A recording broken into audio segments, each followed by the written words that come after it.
Brad Rombach.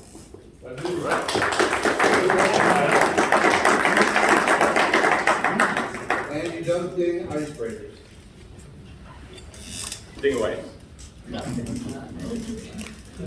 Ever since growing up, I've always enjoyed life sayings, quotes, and advice. And in hindsight, I wish I had received some of this advice at an earlier age. From looking around the room, I think it's probably apparent that some of you guys are parents. And so here's some unsolicited parenting advice from myself, a non-parent. There's two great quotes that I think are very impactful for anybody. Number one is that life responds to effort, and as parents, we should teach our kids that. Number two is that it's important to take calculated risks, because at the end of the day, that's how everybody grows. Both of these quotes are apparent to everybody in this room, otherwise we wouldn't be here at 7 a.m. on a Friday. For much of my life, it would have been fair to characterize myself as an underachiever, a quitter.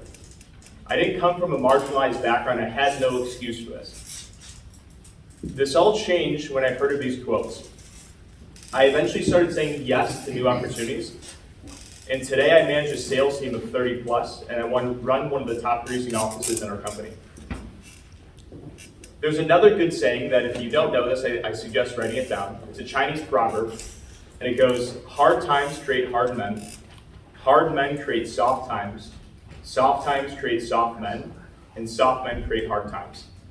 My story begins in the dead center of soft. Many of you would know my childhood city as a land of opulence, ripe with tourism and a sprawling metropolis. And you are correct if you assumed it is Cleveland, Ohio I'm referring to.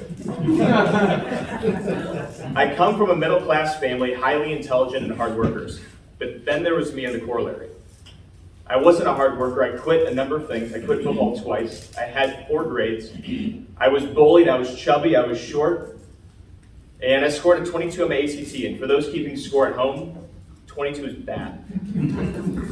I was headed for a life of mediocrity at best. The consistent theme was I always looked for the easy road. Acknowledging this, I was at a crossroads in my life. I was slowly becoming a man I didn't respect and I ultimately did not want to be. Desperate for a change in Cleveland, Ohio, I figured what better opportunity to broaden my horizons and become a different person than to move out of state for college. And so Florida, I naturally chose. When I moved down to Florida, I knew not a single person in the whole state, but I was far removed from that same friend group that ultimately welcomed me as an underachiever. It was a calculated risk, and it was finally a chance for me to say yes to effort and put a good foot forward and try my best. And I slowly was starting to make progress. I lost a bunch of weight. I got in, academically, I was in a decent standing. I had new friends, and things were starting to turn around. For the first time in my life, I was starting to feel like a winner. The last part of myself that needed to be chopped off was my proclivity to quit. As I mentioned, I quit a number of things growing up. One day I went to go drop a college class, and I heard somebody bragging about their experience in door-to-door sales. He talked about the money he made, he talked about the skill set that he had learned. Because this scared me, because I found it intimidating, I knew that I needed to do it. He inveigled me to do it, and I said yes. But before I could make it to the summer selling experience, I had to do a training course in Georgia for an entire week in February. Public speaking is intimidating, as I think everybody here can recognize. But you know what else is intimidating? Door-to-door sales. In no time, I was in a neighborhood getting dropped off in Georgia. It was a small town called Valdosta, Georgia. The car door slammed, everybody waved goodbye, and my first day began. I had a big, thick blue clipboard in my hand, and I had a warm Cliff Bar that I sat on the car ride out to the neighborhood. And there was me alone for the next 8 hours. The moment that car door slammed, I remember thinking, what the hell did I just get myself into? If I had the opportunity to do so, I would have quit right then and there. Had that been 1 year prior, maybe even 6 months prior, I would have quit. But inconveniently for me quitting, and conveniently for me becoming a new person, I was stuck in Georgia. I didn't have a car, Uber didn't exist, I had no way home. So I had two options. I could either quit or I could work. Midway through the week, I found myself in a bit of a precarious position. I was feeling sorry for myself. It was cold. It was in February. It was 55 degrees. It was raining. I didn't have a rain jacket. I didn't know my pitch. It was probably 30% memorized at best. I was feeling sorry for myself. I had been kicking a rock up and down the road, which to me still symbolizes nothing good. And I failed to see where I was walking. I was walking right in front of a large, mangy dog that was roaming the neighborhood. And as you can see, probably where the story is progressing, yes, the dog ran at me. The dog's body language was unmistakable. I don't want there to be any confusion. This was not a golden retriever with its tongue wagging back and forth, running at you. This was a nasty dog that had drool coming out of its mouth and its teeth wide open. And I kid you not, this dog is running at me, and I'm stuck. I couldn't run. I wasn't going to outrun the dog. I couldn't yell for help. This was a neighborhood. If anybody's been to Valdosta, the homes are very far, spread apart.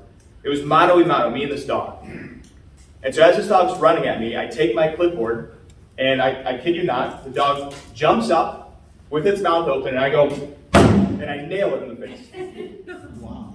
And I ended up fighting that dog for what seemed like an eternity, and ultimately it ended up fleeing. It was almost like the dog had represented a younger version of me. Somebody that I was afraid of and somebody I was fleeing from. That moment to me represented fighting off my inner quitter. That was ultimately the turning point for my work, and more importantly, my life. I ended up only making one sale that week. By anybody's measures, that was nothing spectacular. But more importantly, I learned a valuable lesson, not to give up. I was ultimately ready to double down, and I dove all in for summer. I ended up finishing that summer at 18 or 19 years old, and I made $58,000 in commission that summer. It was something I was very proud of, and for somebody that young, it was a small fortune. I continued to improve. At 25, I realized that a lot of successful people, they're in real estate, and they own real estate. So I started learning. I got better at the job, I had more income. I bought 3 homes that year. In the last few years, I've been to 13 countries. I say yes to everything that intimidates me. I say yes to paragliding, to whitewater rafting, to zip lining. I did the world's largest zip line in Europe just a few months ago. I ultimately joined Toastmasters because I found it intimidating. I figured on the other side of discomfort, much like door-to-door sales, I'd find a stronger sense of community, a great opportunity network, and lifelong skills. Thank you.